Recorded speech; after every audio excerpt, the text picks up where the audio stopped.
সেই বুড়ি শুনেছে মক্কায় এক জাদুকর এসেছে, যে জাদুকর যার সাথেই সাক্ষাৎ করে তার ধর্ম ছিনিয়ে নেয়। বুড়ি সেই জাদুকর থেকে পলায়ন করছিল এই ভয়ে যে সেই জাদুকর যেন তার বাপদাদার ধর্ম তার কাছ থেকে ছিনিয়ে নিতে না পারে। হঠাৎ সেই রাস্তা দিয়ে মহানবী সাল্লাল্লাহু আলাইহি ওয়াসাল্লাম যাচ্ছিলেন।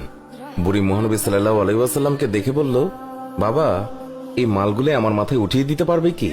মহানবী সাল্লাল্লাহু আলাইহি ওয়াসাল্লাম যখন মালগুলি তুলে দিতে গেলেন, তখন তিনি দেখলেন মালগুলো খুবই ভারী, আর এত ভারী যা বুড়ি উঠাতেই পারবে না।